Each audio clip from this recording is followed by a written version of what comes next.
শৰ্মাৰে ৰুদ্ধদ্বাৰ বৈঠক প্ৰদেশ কংগ্ৰেছৰ সাধাৰণ সম্পাদক প্ৰদ্যুৎ ভূঞাৰ।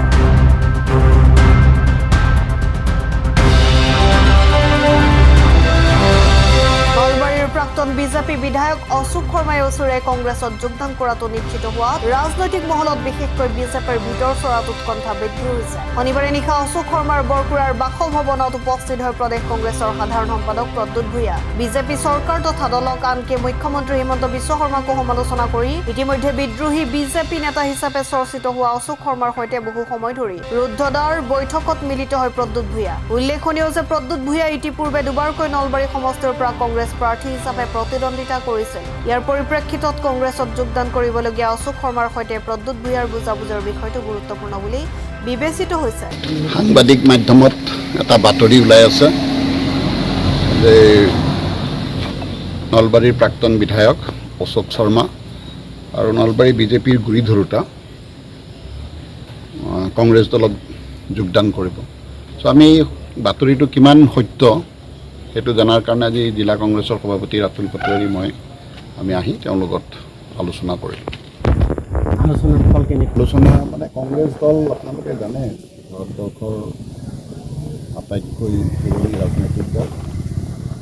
আমাৰ দলৰ আস্থা বা আমাৰ দলৰ যি আইডিঅ'লজি যোনে মানি জইন কৰিব বিচাৰে সকলোৰ কাৰণে দলৰ দুৱাৰ খোলা আছে।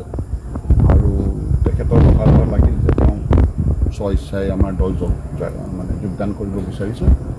চ' আমি তেওঁক নিমন্ত্ৰণ এতিয়ালৈকে সিদ্ধান্ত হোৱা নাই। আগতে তেওঁৰ নিজৰ যিটো ৰাজনৈতিক দলত আছে তাৰ পৰা তেওঁ যেতিয়া সদস্য পদৰ পৰা ত্যাগ কৰিব তাৰপিছত যোগদান কৰিব।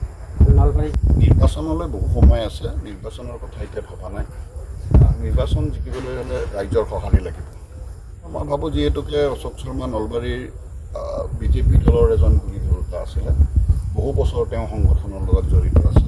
হয়তো তেওঁ যেতিয়া কংগ্ৰেছ দললৈ আহিব তেওঁৰ যি ফলোৱাৰ আছে সেয়া কংগ্ৰেছতো আহিব।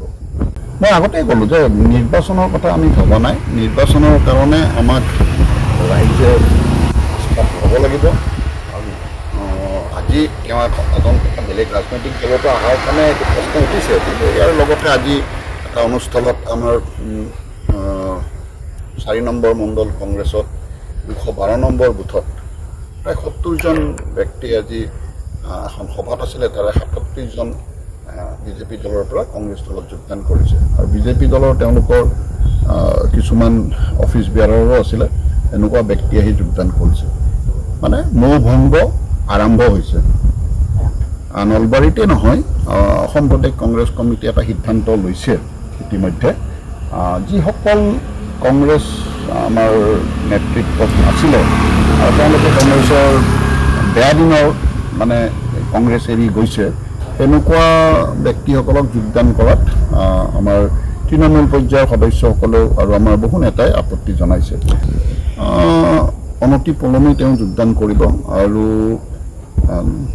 দিন এতিয়াও ঠিক হোৱা নাই, কিন্তু তেওঁ বিজেপি দলৰ পৰা পদত্যাগ কৰাৰ পিছত যোগদান কৰিব। সেইটো হ'ব পাৰে। প্ৰদ্যুৎ ভূঞা প্ৰাক্তন মানে কি আমি নিৰ্বাচন খেলিছিলোঁ, অশোক শৰ্মা আহিব আৰু তেওঁলোকেও বিচাৰিব পাৰে। তাৰ মাজত যিজন যোগ্য ব্যক্তি হ'ব সেইজনকেই দলে প্ৰাৰ্থিত্ব দিব। প্ৰথম কথা যিটো আপোনালোকে ক'লে ইতিমধ্যে যে যেতিয়া কংগ্ৰেছৰ জয় ময়ময় অৱস্থা আছিল, তৰুণ গগৈ ডাঙৰীয়াৰ নেতৃত্বত 15 বছৰত অসমত কংগ্ৰেছে শাসন কৰিছিল, নলবাৰীত 3টাকৈ ছিট জিকিছিলে। সেই সময়ত অশোক শৰ্মা ডাঙৰীয়াৰ নেতৃত্বত এটা ভাড়া ঘৰৰ অতি সৰু এটা কোঠাত বিজেপিৰ পতাকাখন আলাই কিনে অশোক শৰ্মা ডাঙৰীয়াই বিজেপিক নেতৃত্ব দিছিল। আজি সেই নেতৃত্ব দিয়া ব্যক্তিজনে নিৰ্বাচন খেলিছিল আৰু তেখেতে নিৰ্বাচনত জিকিছিল। কোনো কাৰণ নোহোৱাকৈ তেখেতৰ টিকটো কাটি দিছিল।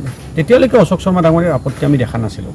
কিন্তু অশোক শৰ্মা ডাঙৰীয়াৰ লগত কথা পাতি যিটো গম পালোঁ যে বিজেপিত অৰিজিন যিসকল বিজেপিক অন্তৰেৰে ভাল পোৱা নেতা, সেই নেতাসকলৰ এতিয়া স্থান নাই। তেখেতসকল সম্পূৰ্ণৰূপে চেপি ধৰিছে। তেখেতসকলে আচলতে যদি ক'ব যায় মানে হাৰ্ট পেচেণ্ট বনাই দিছে। মানে দলৰ ভিতৰত অকল অশোক শৰ্মা ডাঙৰীয়া বুলি নহয়, গোটেই অসমত এই এটা পৰিৱেশ সৃষ্টি হৈছে, যিটো পৰিৱেশৰ বিৰুদ্ধে আজি হয়তো বহু ৰাজনৈতিক নেতাই সঁচা অৰ্থত বিজেপিক ভাল পোৱা ৰাজনৈতিক নেতাই এনেকুৱা সিদ্ধান্ত গ্ৰহণ কৰিব। আৰু অশোক শৰ্মা ডাঙৰীয়াৰ দৰে এজন ভাল বিজ্ঞ ৰাজনীতিবিদ, যোনে বহুদিন ধৰি সংগঠনৰ কাম কৰিছে, নলবাৰী সদৰ সমষ্টিৰ বিধায়কৰ পদ অলংকৃত কৰিছে, তেখেতে যদি আমাৰ দলীয় মঞ্চত আহি আমাৰ দলক সেৱা আগবঢ়ায় তেনেহ'লে এয়া নিশ্চয় আদৰণীয় পদক্ষেপ হ'ব আৰু সেইকাৰণে আমি তেখেতৰ বাতৰিটো পাই থাকোঁ আৰু আজি আমি প্ৰদ্যুৎ বিহাৰী ডাঙৰীয়া আৰু মই এই কথাখিনি পাতিবলৈ আহিছোঁ যে অশোক শৰ্মাক আমি স্বাগতম জনাইছোঁ।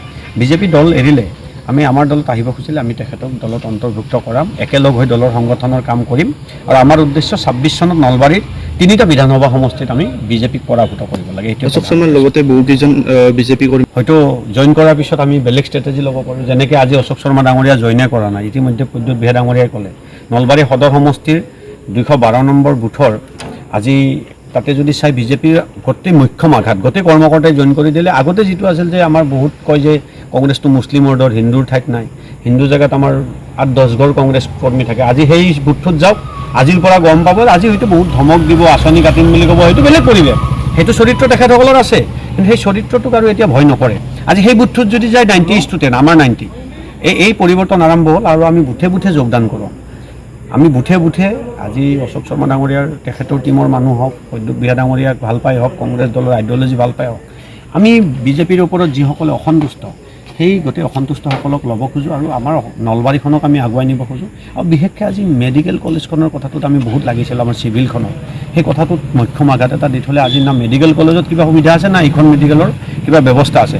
আমি নলবাৰীত এটা সুন্দৰ ধৰণে এটা পৰিৱেশ আৰম্ভ কৰিম যে বিৰোধী আচলতে যিটো ভূমিকা ল'ব লাগে, জনসাধাৰণৰ প্ৰতিটো সমস্যাক লৈ আমি একলগ হৈ মাতোঁ, এইটোৱে আমাৰ প্ৰধান উদ্দেশ্য। ভাল গতি দিব কিয় যে যিসকল ব্যক্তিৰ হাতত ধৰি বহুতে বিজেপি কৰিছিলে, বিধায়ক হৈছিলে, বহুতে মেম্বাৰশ্বিপ পাবৰ কাৰণে অশোক শৰ্মা ডাঙৰীয়াক লগ কৰিব লগা হৈছিল, সেই মানুহজন যেতিয়া ইমান ডাঙৰ আইডিঅ'লজি থকাৰ পিছত তেখেতে আজি এৰি আহিব, নিশ্চয়কৈ তেখেতৰ সেই যিটো চিন্তাধাৰা আজি কংগ্ৰেছ দল ভাল বুলি যদি তেখেতে ভাবিবলৈ লৈছে, ইয়াৰ পৰা উমান লওক যে এইটো এটা বেলেগ গতি ল'ব। কাৰণ অশোক শৰ্মা ডাঙৰীয়াৰ ফলোৱাৰ্ছ আছে বা অশোক শৰ্মাৰ নীতি আৰু স্থিতিটোতেই যদি আজি এনেকুৱা কুৱেশ্যন ৰেইজ হয়, তেনেহ'লে বহু বিজেপিক ভাল পোৱা কৰ্মকৰ্তাই আমাৰ লগত কথা পাতি আছে যে আমি অসন্তুষ্ট। তেখেতসকলে ভাবিব যদি অশোক শৰ্মা ডাঙৰীয়াৰ দৰে মানুহে বিজেপিক ইমান ভাল পাই উঠিও কংগ্ৰেছ দলত যাব পাৰে, তেনেহ'লে আমি কিয় নোৱাৰিম? গতিকে এইটো এটা গতি দিব আৰু গোটেই জিলাখনত এটা সংগঠন অকল নলবাৰী সদৰ সমষ্টিত নহয়, 3টা সমষ্টিতে সংগঠনৰ গতি হ'ব। News desk report Assam time. ৰাইজৰ কণ্ঠ অসম টাইম। ঘৰত আনন্দ আৰু সম্পৰ্কৰ চমক বজাই ৰাখিবলৈ জৰুৰী হৈছে সকলো আনন্দময় মুহূৰ্তত মৰমৰ উপহাৰ দিয়াটো।